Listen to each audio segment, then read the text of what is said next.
प्रक्रिया चल रही है। बहुत सारे लोगों को समझ में नहीं आ रहा कि फ़ॉर्म कैसे भरा जाए, गलतियों को लेकर भी परेशान हैं कि अगर गलतियाँ हो गई, तो दोबारा शायद फ़ॉर्म फिलअप ना हो। तो एसआईआर क्या है सर? इसको कैसे फिलअप किया जाए? क्या सावधानी बरती जाए? क्या है सर? पूरा बताएँ। देखिए, भारत निर्वाचन आयोग के निर्देशों के क्रम में 12 राज्यों में एसआईआर स्पेशल इंटेंसिव रिवीजन का कार्य प्रचलन में है। तो इसमें जो अभी जो चरण चल रहा है 4 नवंबर से लेकर 4 दिसंबर तक का, ये एनुमरेशन पीरियड है। इसमें गणना प्रपत्र बीएलओ के द्वारा सभी मतदाताओं को उनके घर पे जाके उसको उपलब्ध कराना है और इसी समयावधि में मतदाताओं से अपेक्षा की जाती है कि वो गणना प्रपत्र को भर के बीएलओ को उपलब्ध करा दें ताकि उसकी फीडिंग की जा सके। इसमें जो सावधानियां बरतनी है कि यदि इस प्रकार की आपको शंका या संशय हो रहा है तो उस गणना प्रपत्र की फोटोकॉपी करा लें एक बार, उस पर रफ भर के उसके बाद में उसमें सभी जानकारी शुद्ध तरीके से भर के बीएलओ को उपलब्ध कराएं। यद्यपि भरना बहुत ही आसान और सरल है। 3 कॉलम्स में गणना प्रपत्र का विवरण भरा जाना है, जिसमें जो सबसे महत्वपूर्ण सबसे ऊपर का कॉलम है उसमें 2025 की मतदाता सूची में मतदाता का नाम, विवरण और उसके आधार आदि का विवरण यदि वो देना चाहता है तो उसमें भरा जाना है।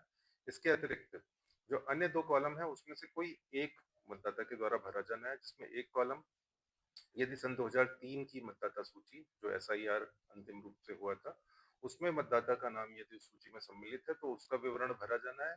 यदि मतदाता का नाम उस सूची में सम्मिलित नहीं है और उसके परिजन, माता-पिता या अन्य किसी परिजन का नाम उस सूची में सम्मिलित है, तो दूसरे कॉलम में अपने परिजन का नाम भरा जाना है।